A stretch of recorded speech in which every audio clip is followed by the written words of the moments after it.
যেদিন শুক্রবার থাকে আসলে আমরা কেউ না কেউই ভালো কিছু রান্না করার চেষ্টা করি, বিশেষ করে বাচ্চাদের জন্য।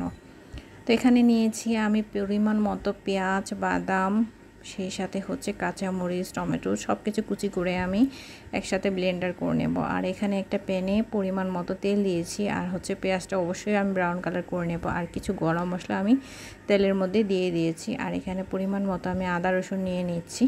এই আদা রসুন বাটাটা আর হচ্ছে এই গ্রেভিটা আমি দিয়ে দিব। আর ব্রাউন কালার হওয়া পর্যন্ত আমাকে অপেক্ষা করতে হবে। আর পরিমাণ মতো দিয়ে দিব লবণ, তেজপাতা।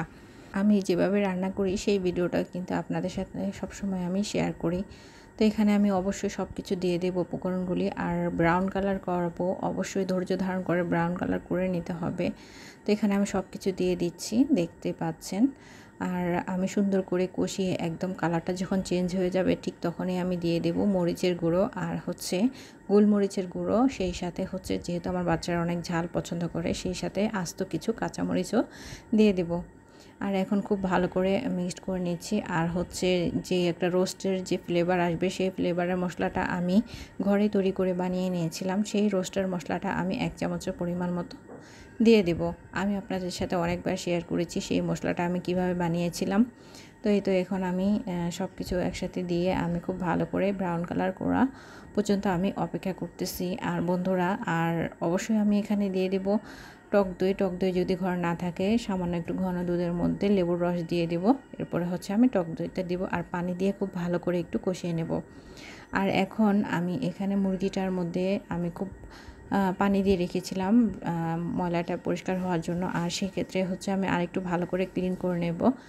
আর এখানে আমি আরও পানি নিয়েছি। আর মুরগি একটা থেকে আরেকটা উঠিয়ে আমি ঠিক এভাবে করে ক্লিন করে নিচ্ছি। সেই সাথে হচ্ছে আমি কি দিয়ে দেব, এখানে একটু পরিমাণ মতো লবণ দিয়ে দিব। কারণ মুরগিটার মধ্যে যদি লবণ দিয়ে আসলে ক্লিন করা হয় তাহলে কিন্তু একদম পরিষ্কার হয়ে যায়, সুন্দর ফকফকে হয়ে যায় দেখবেন। আর আমি এখানে যেহেতু দেশি মুরগি নিয়েছি, বাচ্চাদের জন্য ছোট ছোট পিস করে নিয়েছি, বড় হলে আসলে ওদের ভালো লাগবে না খেতে। আর এখানে আমি হাড়, কলিজা, গিলা সব কিছু নিয়েছি। এগুলি আমার এক্সট্রা করে ফ্রিজে রাখার কোনো প্রয়োজন পড়ে না।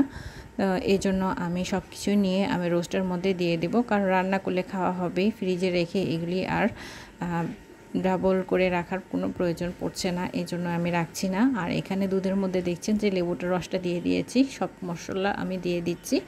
তো অবশ্যই জয়ফল জয়ত্রীটা গুঁড়ো করে দেওয়ার চেষ্টা করবেন, কারণ এই জয়ফল জয়ত্রীটা দিলে কি হবে, একটা রোস্টের ফ্লেভার অন্যরকম আসবে। এই তো দেখছেন আমার হাতে করা এই মশলাটা আমি অবশ্যই দিয়ে দিই, কারণ এটা দিলে অনেক সুন্দর একটা ফ্লেভার আসে। আর যদি মাংসটা দিয়ে অবশ্যই খুব ভালো করে কষিয়ে নেব, কষিয়ে কষিয়ে রান্না করতে হবে। দেশি মুরগি যেহেতু রান্নার সময় একটু পানি দিয়ে দেব, কারণ পানি দিলে খুব ভালো করে রান্নাটা হয়ে যাবে মুরগিটা। আর যেহেতু দেশি মুরগি তাই এটা একটু 1 ঘন্টার মতো সময় লেগেছে রান্না করতে। সবগুলি উপকরণ আমার কিন্তু দেওয়া হয়ে গিয়েছে, খুব ভালো করে কষিয়ে এখন আমি মাংসগুলি এক এক করে দিয়ে দিচ্ছি। আর একটু ঢাকা দিয়ে অবশ্যই রান্না করতে হবে। তো আমার রান্নাটা অনেকটাই হয়ে গিয়েছে। তো বন্ধুরা, আপনাদের যদি ভালো লাগে অবশ্যই আমাকে একটা কমেন্ট করে জানাবেন কেমন হয়েছে। আর রান্নার শেষ হলে অবশ্যই যদি একটা অন্যরকম ফ্লেভার পেতে চান তাহলে দিতে পারেন কেওড়া জল। কিন্তু অনেক মজার ছিল, তো অবশ্যই আমাকে জানাবেন।